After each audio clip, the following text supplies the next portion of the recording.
हरि ओम. पूजनीय स्वामी भक्त डॉक्टर सुषमाताई वाटवे यांनी लिहिलेल्या स्पर्श परिसाचा या ग्रंथमालिकेतील 3ऱ्या भागाचं वाचन आपण ऐकत आहोत. आज यातील प्रकरण 5वं सत्संग संवाद यातील वेचे याचा भाग 2 ऐकूया.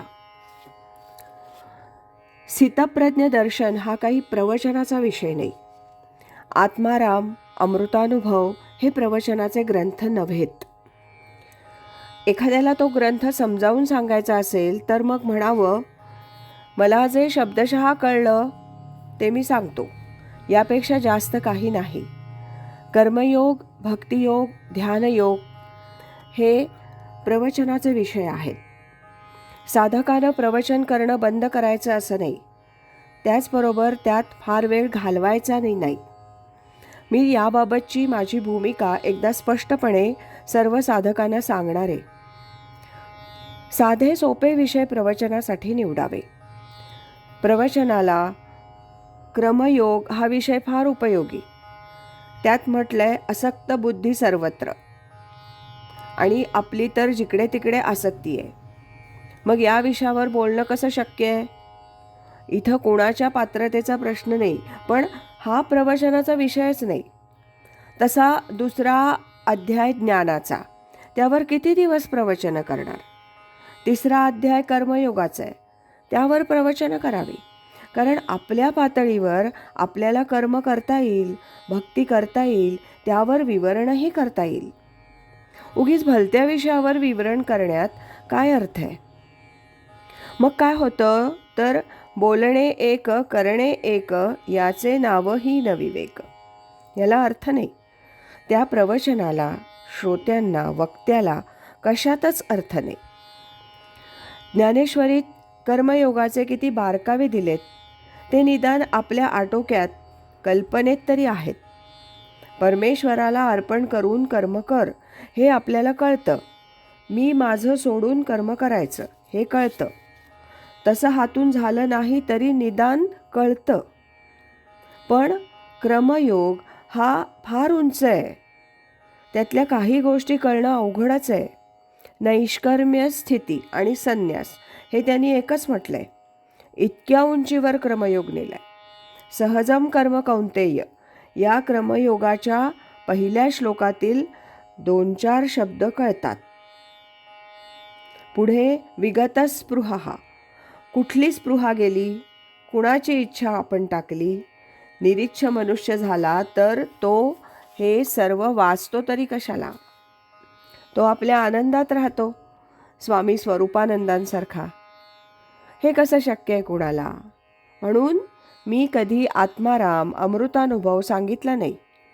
कुणी म्हणायचं यावर प्रवचन करा, पण मी केलं नाही. तसं ज्ञानेश्वरीतील काही विषय हे प्रवचनाचे विषय नाहीत. स्थितप्रज्ञ दर्शन आलं तर थोडं सांगून पुढं जायचं. यापेक्षा अधिक आपल्याला कळत नाही म्हणायचं. त्यावर बोलायला अधिकारी व्यक्ती पाहिजे, श्रोते तसे पाहिजेत. आपण आपल्या मनालाच विचारावं, विविक्त सेवी लघ्वाशी हे कसं शक्य आहे?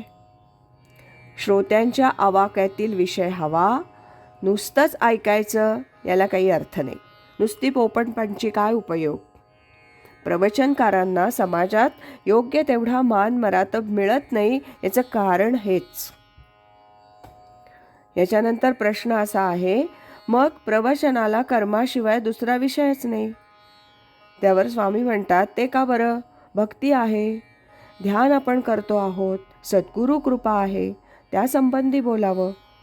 जेवढं आपल्याला येतं तेवढं बोलावं, अवघड विषय घेऊ नये. 2रा अध्याय ज्ञानाचा अवघड आहे, म्हणून पुढचे अध्याय घ्यावेत. अर्थात मी माझं मत सांगितलं, तुम्हाला जेवढं मानवेल तेवढं तुम्ही घ्या. आपण शांत निष्काम कसे होऊ ते पाहायचं. आपल्यापुढे जे विश्व आहे त्या विश्वात आपण आनंद कसा पसरवू एवढं पाहायचं. आपण आनंदात राहणं आणि दुसऱ्याला आनंद देणं हे आपलं काम आहे. शारदा माता कशा होत्या? त्यांचा फोटो बघितला ना, रामकृष्णांसारख्याच झाल्या होत्या. दुसऱ्याकरता जगण्याचा मार्ग थोडा अवघड असतो, फार कष्टाचा असतो. त्यात हर तऱ्हेचे शारीरिक मानसिक क्लेश असतात, ते सहन करावे लागतात. तो तलवारीच्या पात्यावरून चालण्याचा प्रकार असतो, पण तो संतांनी केलेला असतो. त्यांचा जन्मच त्यासाठी असतो. स्वार्थ हा शब्दच त्यांच्यापाशी नसतो. परोपकारार्थ ते जीवन जगत असतात. प्रपंच परमार्थ हातात हात घालून गेला पाहिजे, संतांना हेच अभिप्रेत असतं. या भागाबरोबरच प्रकरण 5 सत्संग संवाद यातील वेचे याचं वाचन आता समाप्त होते. उद्यापासून आपण प्रकरण 6 स्वामी माधवनाथ यांनी साधकांना लिहिलेल्या पत्रातील वेचे याचं वाचन क्रमशः ऐकूया. सद्गुरु असती अंतरात सचिष्याते जागवीत. हरि ओम तत्सत.